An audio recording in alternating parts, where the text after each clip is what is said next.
The conversation turned to marriage in the jungle last night, with Kelly revealing all about her romantic past before her engagement to husband Jeremy.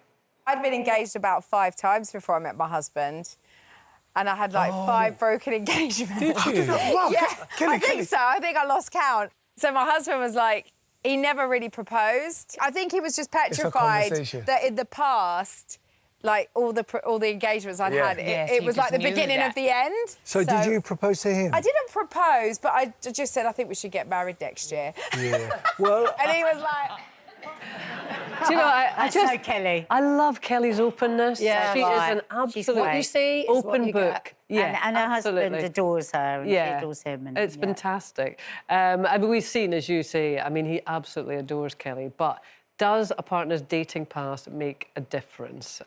Because, you know, she's very open about her dating past, which sounds very exciting. I'm very jealous of it, to be perfectly honest. But would it bother you, Jane, if somebody had a colourful past? Not if they had a colourful past, and it would depend where I was in my stage in life. But if a man, say, who I met, had been engaged 5 times and it had never happened, I think it's very different with women. But I think if a man had, I would think, is he a commitment phobe? Right. Or is that because you're something? presuming he would do the asking? Well, they do, don't they? I mean, even among my daughter's generation, they're all feminists, but they're all like, oh, no, I'm not going to ask the man. No, they always ask us. That still goes on. But that was interesting, because Kelly was saying that Jeremy didn't ask her, and actually Martin Kemp also said that it was Shirley who kind of led him into a shop somewhere that happened to be selling rings. That's happened since the end of time, hasn't it? That women say, oh, yeah, he proposed to me, but actually they've engineered the whole thing and the man thinks that he proposed. But it was all kind of, you know... But, yeah, I mean, I would... think about somebody's past. I mean, not really in terms of, but if there has been like a whole catalogue of failed relationships and they're a little bit woolly about why they failed, with a man, I would think it's because it got to a certain point where you had to commit and you couldn't do it.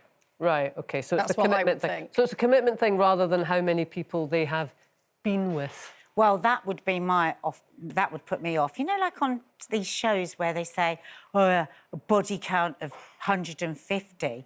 Well, what, like how many people they slept with? Yeah. First of all, body count is something you use in the army when you've killed people. Yeah. So that is like such a turn-off. Yeah. And it's like, if guys are lying about that, what do you think we're going to feel about you when you say that? Because it's not going to make us want you. It's going to make us think you're very mucky. Yeah. Well, also, just the fact that they're counting, you know, is kind of like a bit pathetic. And calling it a body count. It's really, really horrible. So that would be much more of a problem for me than, say, somebody that fell in love. And it didn't work. Yeah. Would you I can propose to name Mark? every single person I've slept with. Go on, then. We've got time. Would you like to hear, audience? Trust me, I know they wouldn't. But I can, because I dated them all. I've never had a one-night stand. And I'm not saying... I actually almost wish I had. Right. I wish I'd been a bit There's still time, more... Jane. Let's go back to that supermarket with your mum. And by the way, if we had all looked like Kelly Brook when we were younger, we would all have been engaged about 5 times, right? Yeah, she lived like she's just had a great time, hasn't she? But yeah. Could you name everyone you've ever slept with? Well, well, I'm like you.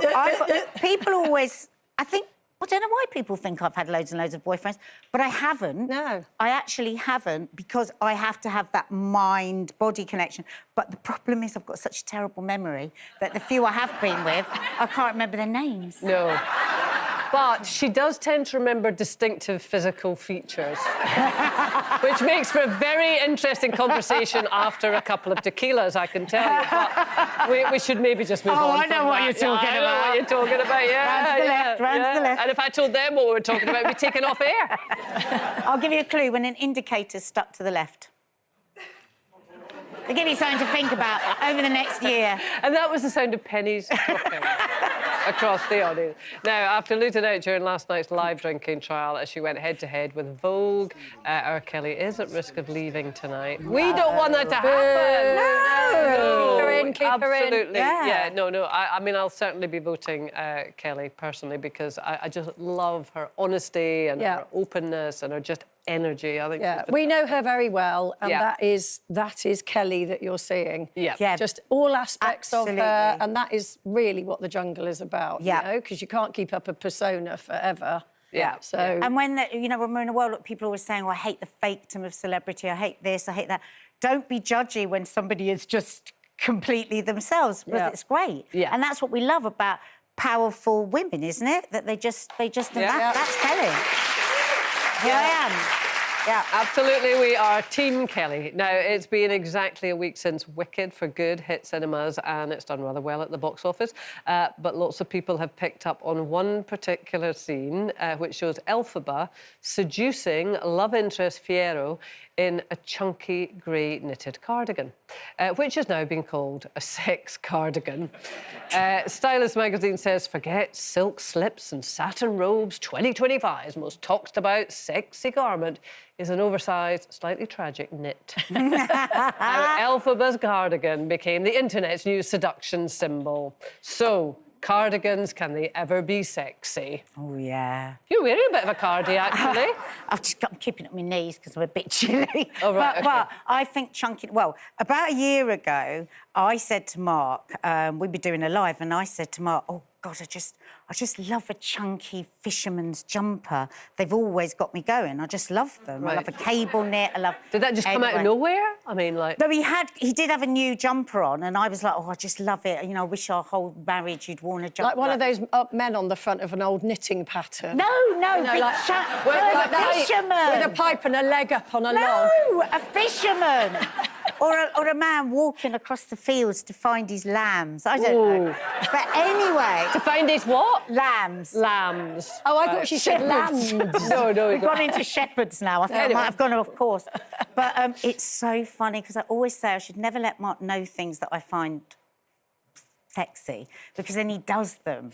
And it's like, I only like it when he doesn't know I find them sexy. Anyway, so he's been wearing these knits, like...